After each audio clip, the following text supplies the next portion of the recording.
करी। भक्तमाल ग्रंथ में वर्णन है, ये तुलसीदास जी कोई और नहीं है, ये वाल्मीकि जी का ही अवतार हैं।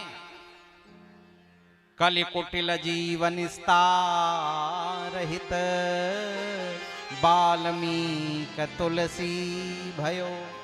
नाभादास जी कहते हैं वाल्मीकि जी ही तुलसीदास जी के रूप में अवतार लेकर के आए, क्योंकि वो जानते थे अब कलयुग आने वाला है,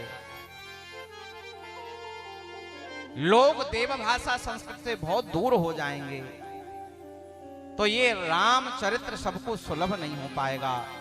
इसलिए उन्होंने समस्त सिद्धांतों का सार प्राकृत भाषा में श्री रामचरितमानस के रूप में हम सबको प्रदान किया। ये कामधेनु है। कामधेनु कहते हैं जो स्वर्ग में कामधेनु गाय है ना, उसके पास जाकर के समस्त कामनाएं शांत हो जाती हैं। राम कथा सुरधेनु समाना दायक अभिमत फल कल्याणा। मनोवांछित फल को प्रदान करने वाली है श्री राम कथा।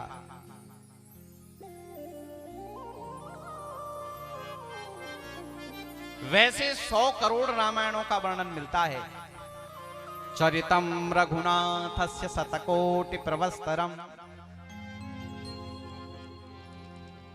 और जितनी भी रामायण लिखी गई हैं, उन सभी ने जो भी उपलब्ध हैं, उन सभी ने राम कथा लिखी है अथवा गाई है, तो अपने ग्रंथों में उनका नाम रामायण लिखा है। जैसे वाल्मीकि रामायण, अगस्त्य रामायण, लोमस रामायण, अध्यात्म रामायण, आनंद रामायण, कपिल रामायण, कंब रामायण, कृतिवास रामायण, गरुड़ रामायण, गोविंद रामायण, गौतम रामायण, चंपू रामायण, जटायु रामायण, जमदग्नि रामायण, अनेक रामायण हैं। लेकिन तुलसीदास जी ने अपने ग्रंथ का नाम रामायण नहीं लिखा, उन्होंने अपने ग्रंथ का नाम लिखा रामचरितमानस।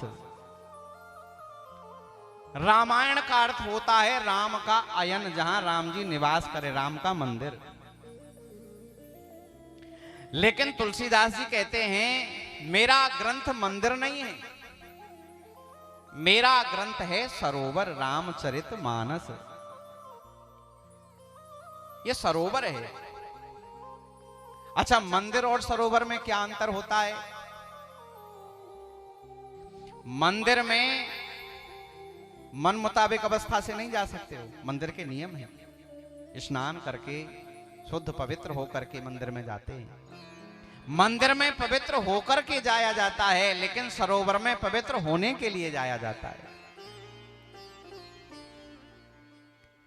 मंदिर में विधि निषेध का पालन करना होता है।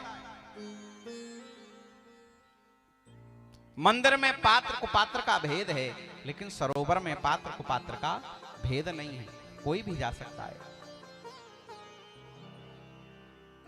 लेकिन इस सरोवर पर हर कोई नहीं जा पाता।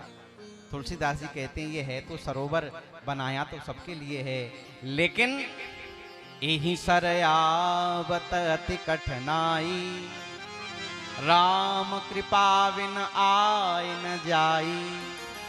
इस सरोवर पे भी वही आ सकता है जिस पर श्री राम जी की विशेष कृपा है। बिना राम की कृपा से इस सरोवर के निकट नहीं जाया जा सकता। जब तक भगवान की कृपा नहीं है।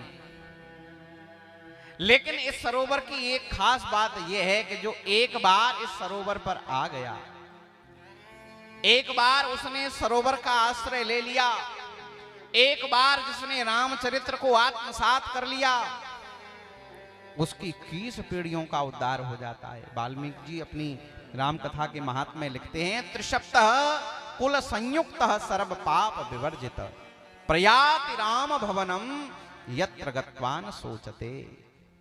21 पीढ़ियां श्री राम जी के नित्य धाम में निवास करती हैं, जो श्री राम कथा का आश्रय लेता है। तुलसीदास जी कहते हैं इसके 4 घाट हैं।